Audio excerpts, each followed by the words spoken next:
Hello, welcome.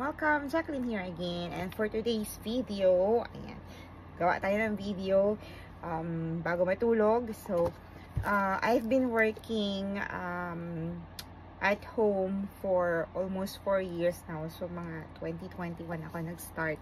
So, working at home, dapat maging prepared ka. Dapat equip ka din sa mga gamit mo. Hindi lang laptop or computer ang kailangan mong i-invest. Or sometimes, ako kasi pinrovide ng company ko yung computers ko. Tapos may sarili naman akong desktop for another personal mga bagay-bagay.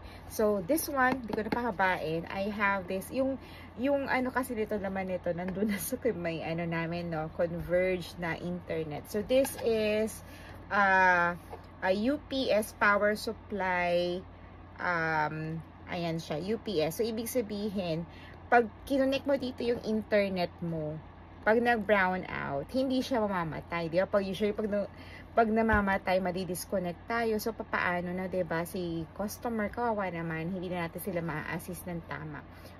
Kung ano man yung trabaho natin, mawawala tayo, madi-disconnect, mapupunta sa iba yung ka-chat natin, or kung voice man tayo, mawawala sila sa, di ba, mawawala sila ng kausap, madi-disconnect sila. So, mapofrustrate ang customers natin. So, this one, at least hindi siya mapuputol, dire-diretso lang yung internet connection. So, I don't know how much is it, but around 500 ata. Asawa ko kasi bumili, nag-request ako. And aside from that, I have also my UPS. Yung UPS ko, this one. Yan. Kita nyo ba? Ayan. Yan yung UPS. So, ang UPS ata around 3,000 or ganyan. Yung binili na asawa ko yan, mga ganun. Almost 3,000. Ngayon ata mga 3,000 plus or 4,000. So, UPS, connected naman na dyan ang mga lahat-lahat ng monitor, ng CPU, lahat ng connections ko nandyan na. Para pag nag-brown out, dyan na, hindi siya mamamatay. Hindi ka ma-lost connect. No? Hindi mo ma-lost connect yung mga clients mo or customers mo.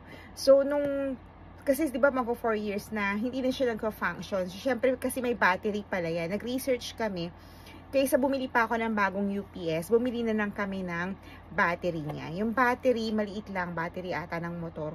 Mahal siya, mga 900 ata. Pero sa Lazada at sa Shopee ata, binili ng husband ko.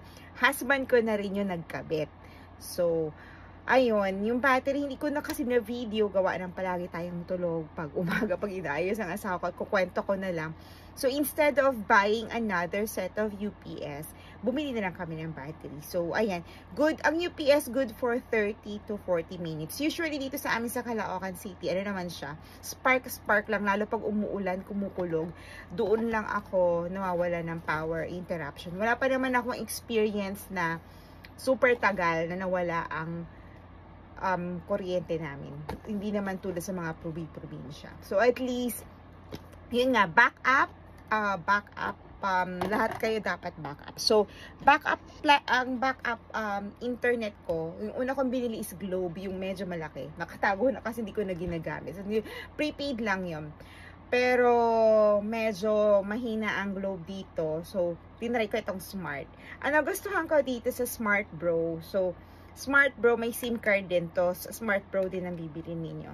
So, ayan, i-on nyo na lang siya. Siyempre yung load, pwede kayo magpa-load sa GCash or sa Smart. Ang maganda siya, handy. So, maganda dito sa Wi-Fi na to.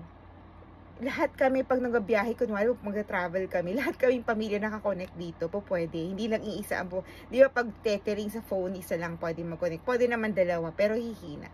Pero this one, sa Dumpay, sa amin sa Pangasinan, gumagana to. Ang Globe hindi gumagana, kaya parang pinalitan ko talaga yung Globe. So, ito gumagana sa loob ng bahay, malakas sa Pangasinan na doon sa lugar namin. Ewan ko lang sa ibang lugar.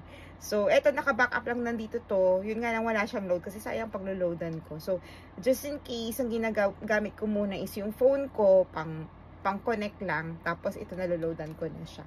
So, maganda din ito pang travel. So, ayun, mag-invest tayo, no? Kasi pagagalitan lang tayo. Naano ko sa mga ka-office mates ko, lagi sila na-disconnect kasi nga may power interruptions, pag bumabagyo, bumabaha. Ganun din naman ako, pero at least ako medyo hindi tayo ganun. Maganda din na internet provider namin dito sa lugar namin is Converge. So, ewan ko sa iba, may PLDT kami pero pinadisconnect namin kasi hindi kami naging masaya sa performance ng PLDT. So, convert kami sa Converge. So, usually, madalang. As in, for 4 years kong nag-work at home, madalang siyang ma-disconnect, no? Na magkakaroon lang yan siguro pag severe. Kunwari, nasunog dun sa bandang Bagumbong yan. Nawalan kami ng internet kasi syempre nasunog yung mga linya, pero na-bother ako nun, pero sabi ko nga may backup naman. So ayun, tapos yung sa backup at sa phone, may phone naman smart, nakaka-survive naman ako. Kunwari daling ko yung computer ko sa probinsya, nakakapag-shift naman ako overnight nang okay naman, hindi ako disconnect. So ayun, sana may natutunan kayo. Again, backup, at least hindi ma-avoid natin yung mga disconnections. At kung wala kayong mga mag-invest kayo ng mga backup internet connections ninyo at mga backup power storage ninyo para happy lang ang work natin. Okay, so thank you for watching my video. Have a great day everyone. God bless. Bye bye.